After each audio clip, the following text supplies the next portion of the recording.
Hello बच्चों, आज मैं आप लोगों को क्लास 10th की डीओई की तरफ से आपको पता है आपको एक सपोर्ट मटेरियल की बुक मिलती है जो यहाँ पर मैंने मैथ्स की लगा रखी है। लेटेस्ट एडिशन की है, 24 to 25 की है।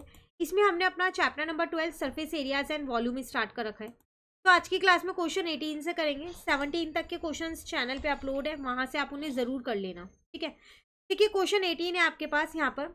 Find the volume of the largest right circular cone that can be cut out from the cube of edge 4.2 centimetre.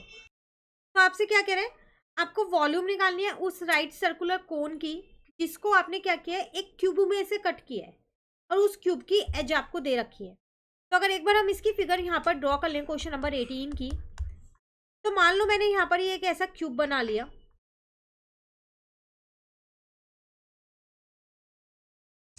ठीक है, अब इसमें जो है वो मेरे पास यहाँ पर कोन था ना, तो इसके अंदर मैंने कोन ऐसे फिट किया हुआ था। मान लो ये मैंने कट किया है पूरा, तो जो कोन की हाइट होगी वो तो क्यूब के जितनी होगी जितनी क्यूब की एज है।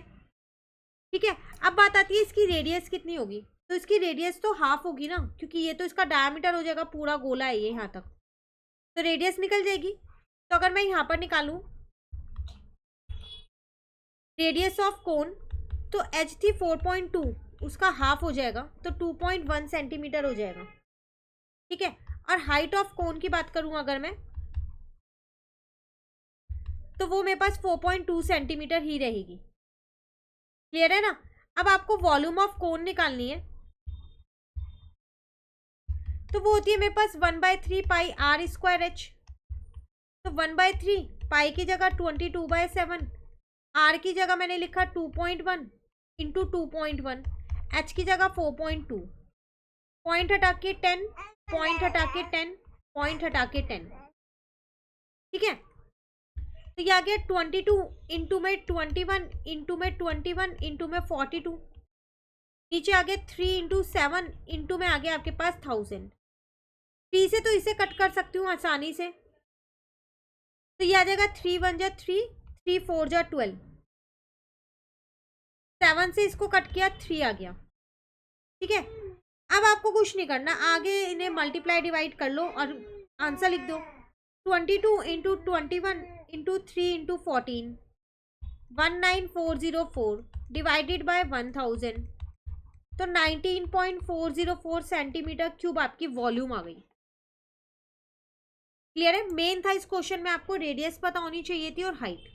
ठीक है, तो जैसे कि मैंने आपको बोला कि ये बुक के सारे क्वेश्चंस आपके बहुत इंपॉर्टेंट है, तो ये तो चैप्टर वाइज आप क्वेश्चंस कर ही लोगे, लेकिन आपको उसके साथ साथ सैम्पल पेपर सॉल्व करने बहुत ज़रूरी है। यहाँ पर जैसे कि आप देख रहे हो मैंने एक सैम्पल पेपर की बुक लगा रखी है।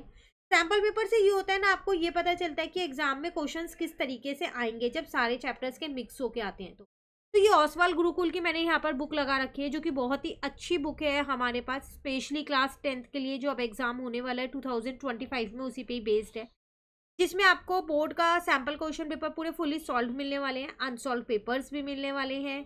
ठीक है, कॉम्पिटेंसी बेस्ड क्वेश्चंस आपको इसके अंदर मिलने वाले हैं, और एक मेन इसमें अच्छी चीज़ क्या मिलने वाली है वो भी अभी हम यहाँ देखते हैं, जो कि आपको बहुत हेल्प करने वाली है, वो आपको यहाँ पर मिलने वाली है।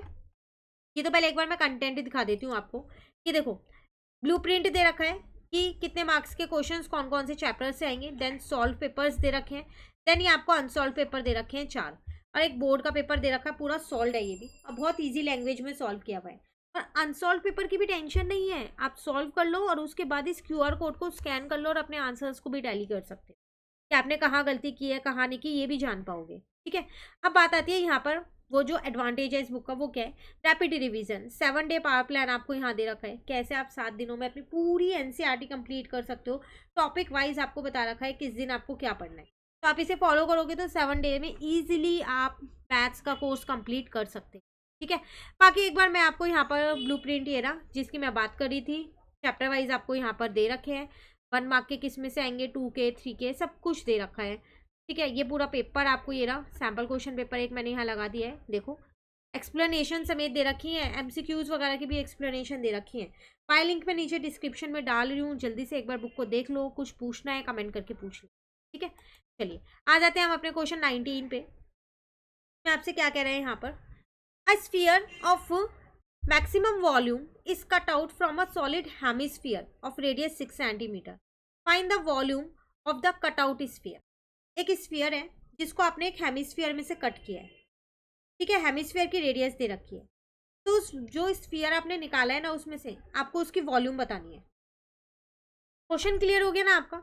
अब मेन है यहाँ पर जो स्फीयर की वॉल्यूम होती है वो होती है आपके पास 4/3 पाई आर क्यूब।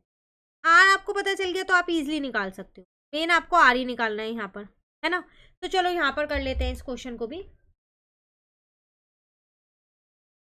तो देखो आपसे वो कह रहा था जो स्फीयर है वो हेमिस्फीयर से निकाला है, तो जितना हेमिस्फीयर की सॉरी रेडियस होगी उतना उसका डायमीटर हो जाएगा, है ना। तो मैं यहाँ लिख देती हूँ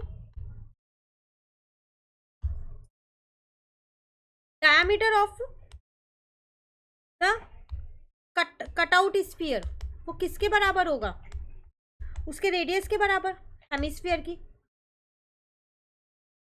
is equals to the radius of the hemisphere, है ना। और रेडियस ऑफ हेमिस्फीयर कितनी है, आपको उसकी डायमीटर दे रखी थी शायद से क्वेश्चन में, अगर आप देखो नहीं रेडियस ही दे रखी है 6 है, तो 6 सेंटीमीटर है। तो मतलब डायमीटर ऑफ स्फीयर निकल गई आपकी,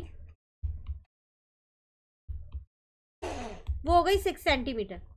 तो आप यहाँ से अपनी रेडियस निकाल सकते हो स्फीयर की, 3 सेंटीमीटर, हाफ होती है क्योंकि। अब अगर मैं वॉल्यूम की बात करूं तो 4/3 पाई आर क्यूब, पाई की जगह 22/7, आर क्यूब मतलब 3 बार 3, एक 3 से एक 3 कट कर दिया मैंने, ठीक है। तो 88 इंटू 9 अपॉन में 7 आ गया, तो 792 अपॉन में 7, तो 113.14 सेंटीमीटर क्यूब ये आपकी वॉल्यूम आ गई। क्लियर है। मेन है ये क्वेश्चंस, देखो इनमें सिर्फ और सिर्फ आपको ये देखना है कि उनकी हाइट रेडियस क्या होगी, और फॉर्मूला याद है तो आप इजीली पुट कर सकते हो। सीबीएसई में आया हुआ क्वेश्चन है, इंपॉर्टेंट है, अच्छे से करना है इसको। 2 क्वेश्चंस कवर करा दिए हैं, नेक्स्ट क्लास में आगे के क्वेश्चंस कराऊंगी। बाकी के बहुत सारे चैप्टर्स ऑलरेडी इस बुक के चैनल पे अपलोड है, प्लेलिस्ट बनी है, प्री बोर्ड से पहले ज़रूर इन्हें कवर कर लेना। Thank you.